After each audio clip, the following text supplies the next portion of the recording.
sama tayong magiging saksi.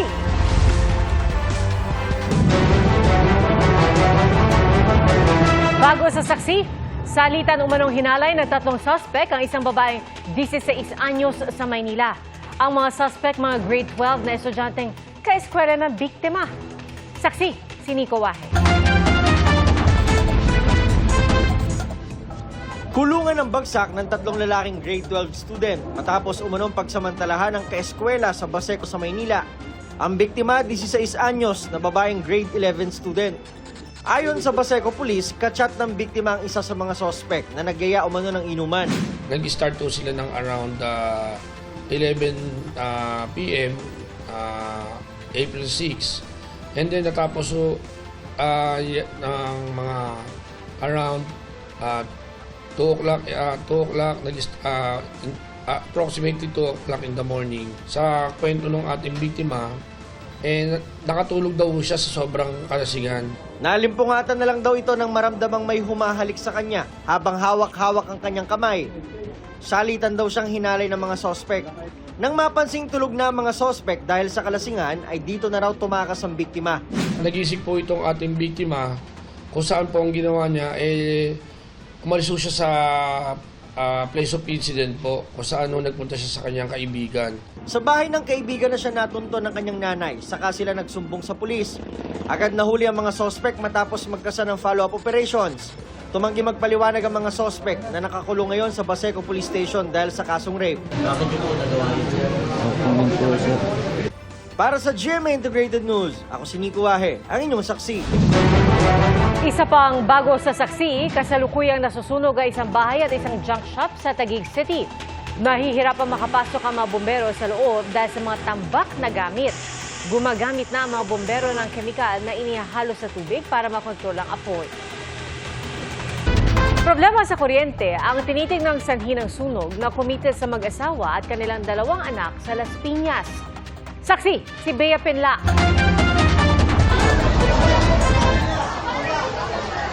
Nagngangalit na apoy ang gumising sa mga residente ng Barangay Pulang Lupa, 1, Las Piñas City, pasado 1:30 ng madaling araw. Nasunog ang 3 palapag na residential building. Nahirapan pa sa pag-apula ng apoy ang mga bumbero. Mapapansin po natin dito, napakasikip. Talagang pinipilit lang natin na ipasok yung mga fire trucks natin. Naapula rin ang sunog matapos ang 1 oras.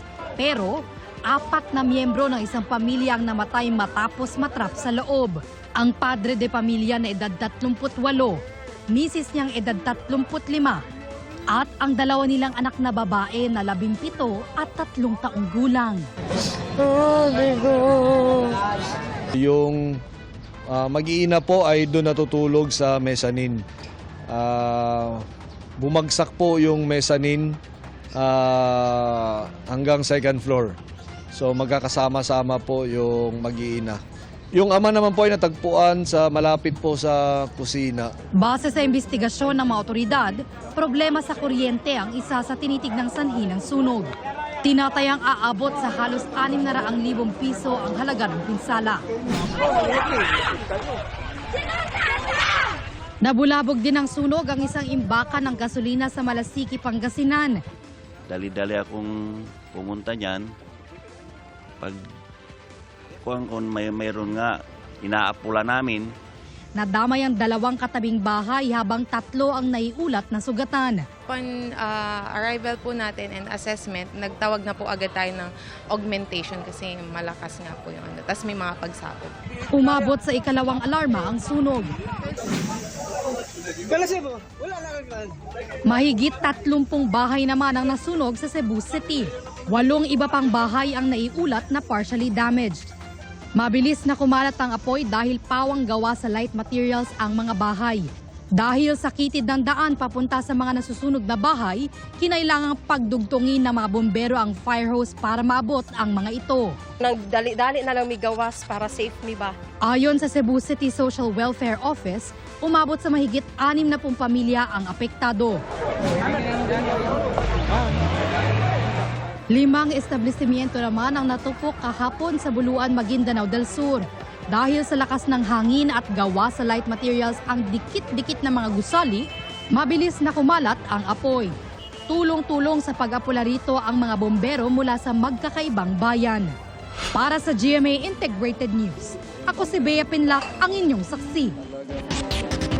Matinding init ang naranasan sa ilang lugar ngayong araw at ayon po sa Pag-asa, 46 degrees Celsius ang pinakamataas na heat index na naitala sa Verac, Catanduanes. Nasa danger level din ang heat index sa 11 pang lugar sa bansa. Asahan pa rin aabot sa danger category ang damang init bukas sa ilang lugar sa bansa.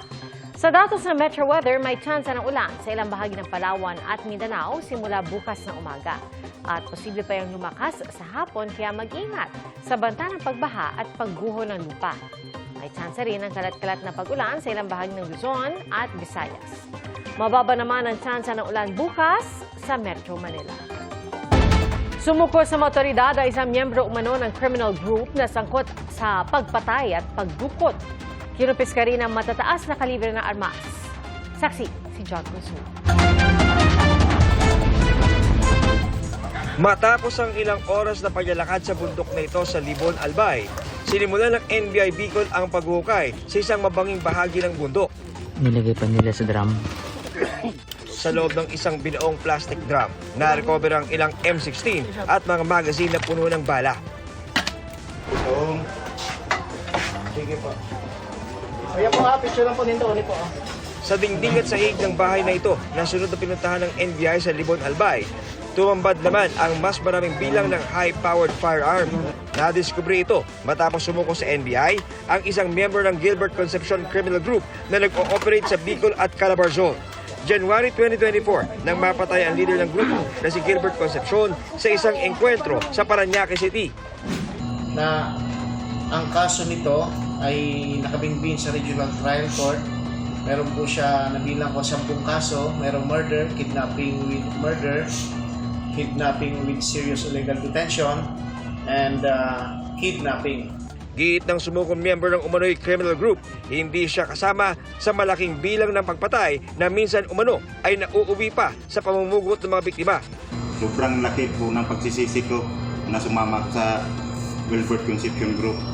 Dahil po sobrang pagod ng tinanas ko sa bundok at sa bundok kami natutulog. Ang na-recover namin dito ay 12 ng bangkay na biktima ng Gilbert Concepcion Group. Sa instruction ng aming director ng NBI, na si Director Judge Jaime Santiago, alamin namin ang mga possible victims pa. Possible, baka meron pa po. Sana makuha po rin natin para may bigyan natin sila ng hustisya. Para sa GMA Integrated News, John Consulta ang inyong saksi. Hindi bababa sa 6 na sasakyan ang na-hit and run ng isang SUV sa Bukidnon. Ang maaksyong paghabol sa SUV sa pagsaksi ni Cyril Chavez ng GMA Regional TV.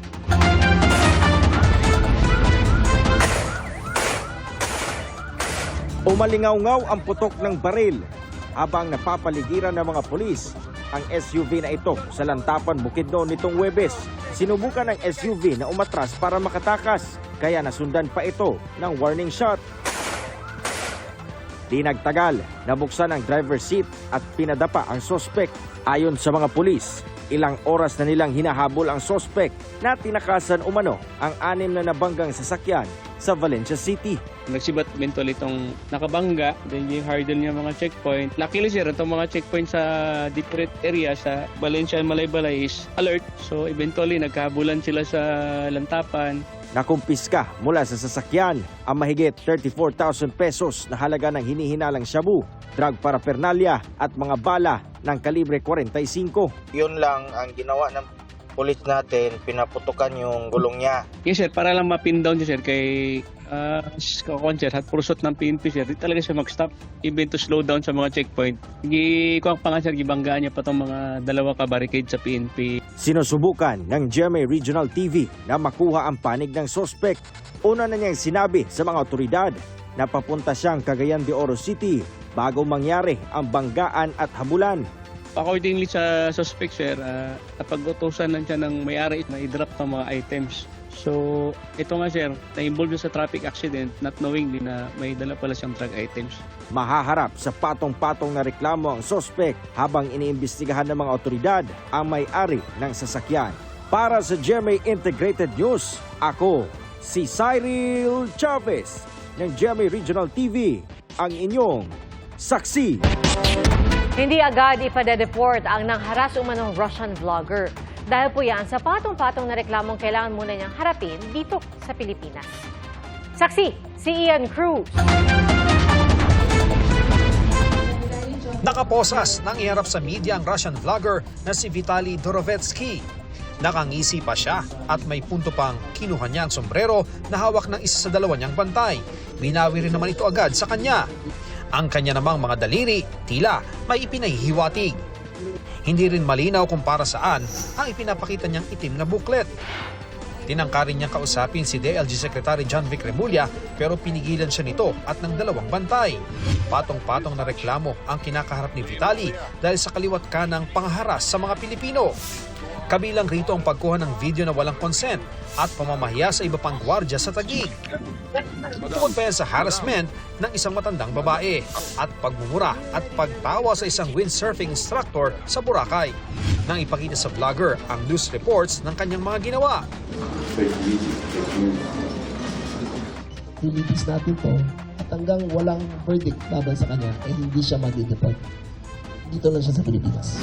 Ayon kay Secretary John Vic Remulla, kahit nga raw payagan pa ng korte na makapagpiyansa ang Russian vlogger ukol sa mga kinakaharap niyang asunto, hindi pa rin siya basta-basta makakawala. Under legal custody siya ng PNP dahil sa kaso, pero under restricted custody ng Bureau of Immigration. So habang walang hearing, ay doon lang siya muna kasama ang Bureau of Immigration as an undesirable alien. May batas kasi ang Bureau of Immigration na pwede sila mag-hold na kahit sinong undesirable alien. Hinahanap naman ang kanyang kasama na nagsilbi niyang cameraman. Para sa GMA Integrated News, ako si Ian Cruz, ang inyong saksi.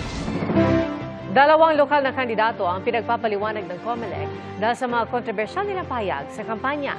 Sinisiyasat naman ng DSWD ang paggamit umano sa isang babaeng mentally challenged sa isang video para pulaan ang isang kandidato sa Pasig. Saksi, si Sandra Aguinaldo. Ano po, sana po matulungan po kami ng makabili ng bigas. Mga testimonya laban sa isang kandidato para pumabor sa kabila ang laman ng ilang videong in-upload sa social media page na The Journal Pasig.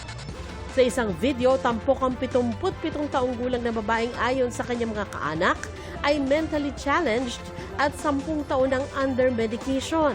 Nagalit dito ang kanyang pamangkin. Dismayado since hindi po siya totally aware sa video, hindi rin siya aware na ipopost po yun, kaya super disappointed, and especially po kasi PWD po yung tita ko, kaya parang alam mo yun, na-take advantage yung kahinaan niya para gumawa ng masama at turuan ng masama. Kasama ang mga taga-National Council on Disability Affairs, nagsagawa ng psychosocial assessment ang DSWD sa babaeng nasa video. Sabi ng DSWD, kung mapatunayang may nangyaring pag-exploit o pag-abuso sa isang PWD, ang kagawaran mismo ang mangunguna sa paghahain ng reklamo laban sa uploader. Hindi pa matunton ngayon ang nasa likod ng The Journal Pasig. Tuloy-tuloy lang ang COMELEC sa pag-monitor sa mga kandidato. Nagpalabas ang komisyon ng show cause order laban sa dalawang kandidato. Isa riyan si re-electionist Governor Peter Unabia na sinabing tila may requirement para sa mga bibigyan ng nursing scholarship sa Misamis Oriental. Ayon sa re-electionist, dapat sila ay mga babaeng magaganda. Di man pwedeng maot. Kaya kung luya ng mga lalaki at tubangon sa pangit nga nurse, naunsa naman, musamot atong sakita na. Ang isa pang pahayag ni Unabia, inalmahan naman ang Bangsamoro Autonomous Region in Muslim Mindanao. Katoliko nga simbahan gibumbahan. Gusto mo mabunta din pangitabo ni nga real sa farm areas. Bangsamoro Autonomous Region. Masakir sa Maguindanao, nakadungog namin ni sa una. Last election, adunay harassment sa Ingog City. Upat ka kapitan dito sa Ingog Giharas, gisaka. Kisay nagsaka ang mga Maranao. Antuhin ninyo, kung may tabo nga mapulihan, ang atong mga katbang punpun, mga mayors, gikan na sa BARM area. Okay mo, dili?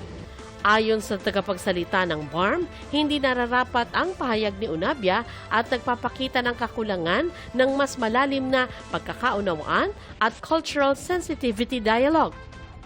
Kinuwestiyon din ang pahayag ni Unabia laban sa mga Maranao at Bangsamoro, lalo sa panahong ibinabalik at pinapatibay ang relasyon nila sa ibang paniniwala.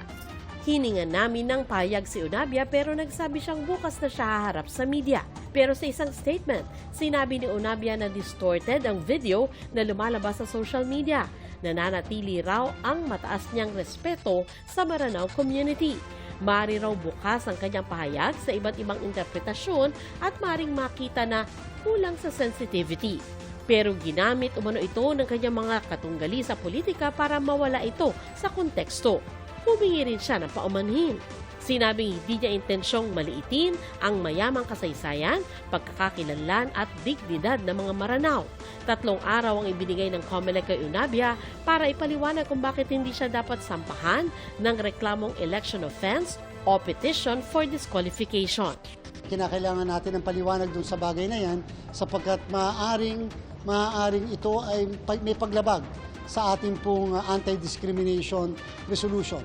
Tatandaan po natin, yung ating anti-discrimination resolution ay hindi lamang naman para sa kababaihan kundi sa relihiyon.